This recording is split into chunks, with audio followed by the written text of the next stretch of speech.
Je traîne sur Twitter, donc je m'intéresse à l'actualité. J'ai vu passer des infos cette semaine, du coup je vais en parler un peu. Je prends mon portable pour lire l'info qui était sur l'article et pas la déformer, ok? Donc l'info que j'ai vu passer cette semaine, c'est l'armée israélienne. Vous avez vu, il y a une écoute différente d'un coup. J'ai entendu des cuisses serrées.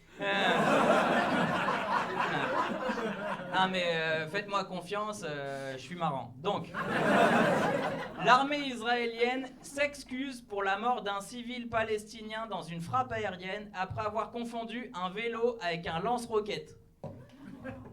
Ça c'est l'info, hein, c'est pas ma blague. Ils ont confondu un vélo et un lance... Et c'est vrai, ça ressemble. Si, bah quand tu fais ça comme ça. Ça ressemble à mort. Moi plein de fois ça m'arrivait à Paris, je vois les trucs passer, je me suis jeté par terre. Et en fait, c'était un Vélib, ça va grave.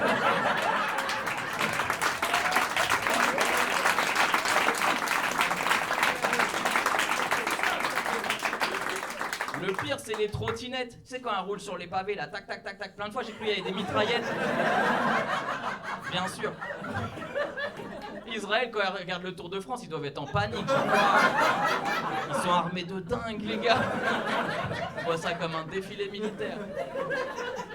Ah mais c'est écrit dans l'info, l'armée israélienne s'excuse, mais ils disent pas auprès de qui. Est-ce que c'est auprès du gars sur qui ils ont tiré, genre désolé. On a eu peur. Moi ce que je trouve plus probable en vrai, c'est que en vrai, déjà, pour commencer, c'est j'ai envie de leur dire, vous avez tué déjà plus de 30 000 personnes, pourquoi vous vous excusez là, quoi? Mais peut-être ils vont nous dire, bah ouais, mais là, il y avait un vélo, quoi, c'est... on sait pas, peut-être c'est sacré chez eux le vélo, tu vois. Ouais, vite fait. Et donc... Non, mais peut-être ils se sont dit, bah imagine le vélo il est loué, et ben on a fait sauter sa caution. C'est un jeu de mots, voilà. Donc, je suis revenu dessus juste pour cette blague. Et donc... Alors que j'aurais mieux fait de passer à la suite. Ouais, mais en vrai, je pense qu'ils sont plus excusés auprès de la France, à qui la France leur vend des armes et ils ont dû se dire ah désolé, on a gâché. Ah là, ça plaît pas quand on parle de la France, hein. Pourtant, c'est la vérité, notre pays, il vend des armes alors qu'on n'a pas le droit d'y vendre de la bœuf, quoi. Pourtant, très peu de morts dans les explosions de bœufs, en vrai. Jamais vu un gars faire Rastafari.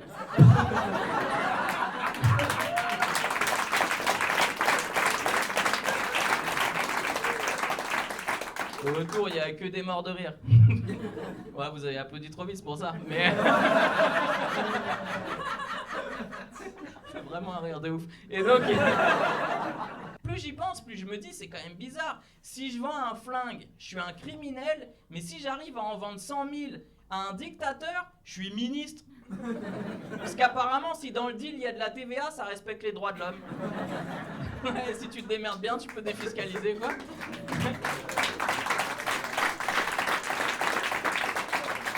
Notre ministre des Armées, il s'est expliqué sur le fait d'avoir vendu des armes à Israël. Il a dit ouais, mais dans le contrat, il y avait écrit qu'ils n'avaient pas le droit de s'en servir contre des civils. Bah nickel, champion. Bah, c'est très bien joué. Il t'a dit que c'était pourquoi Netanyahou? Il m'a dit que c'était pour un mariage. Donc ouais, il voulait tirer en l'air.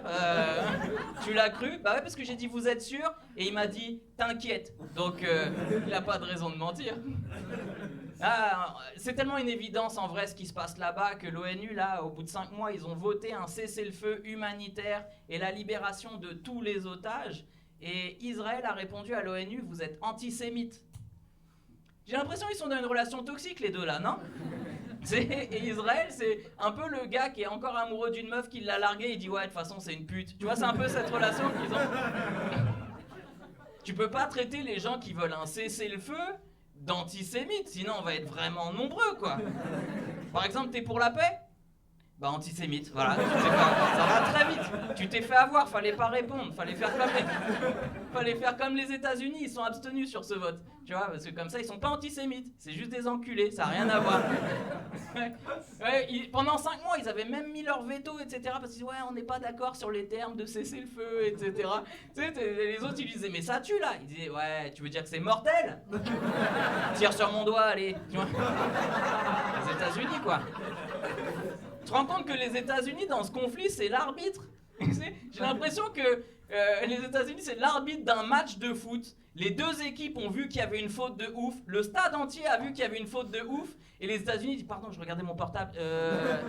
Ouais, non mais jouez, c'est pas grave. Maintenant, je regarde. Je dis bah oui, mais dans l'équipe là, ils sont plus que 3.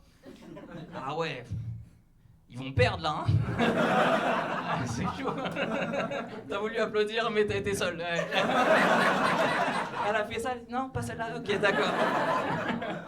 Ah, c'est quand même incroyable ce qui se passe. Donc là, on a l'ONU qui a voté un cessez-le-feu, ça fait plus d'une semaine. C'était un cessez-le-feu immédiat à la base, mais bon. Et je me dis, l'ONU, c'est peut-être un peu l'équivalent de ce parent qui fait de l'éducation positive. Tu sais, il regarde Israël, il dit « Tu arrêtes, Israël! Israël, je vais faire les gros yeux, Israël, attention!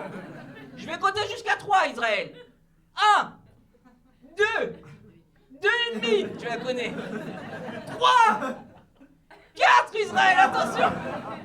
Putain, on a attendu ça pendant 5 mois qu'ils votent un cessez-le-feu et il se passe rien. J'ai l'impression d'être un gamin qui a attendu Noël, tu sais, pour avoir un super jouet. J'étais là, j'étais sage pendant des mois, j'ai rangé ma chambre. Et le matin de Noël, je me lève, il n'y a pas de cadeau, pas de sapin. Je regarde mes parents, ils me disent, bah on est bouddhiste. Tu vois, c'est ça qui s'est passé.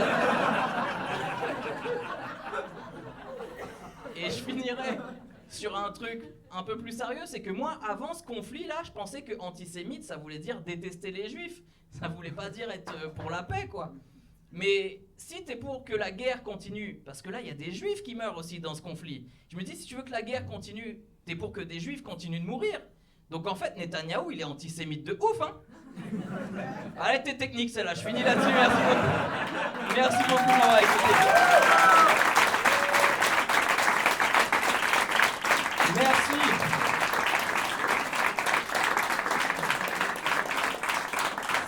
Merci beaucoup. C'est un vrai plaisir de tester un sujet léger devant vous. J'ai chié avant de rentrer.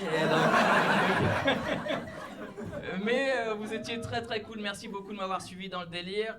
Qu'est-ce que je voulais vous dire? Je m'appelle Hakim Omiri pour ceux qui voudraient me retrouver pour des bonnes raisons.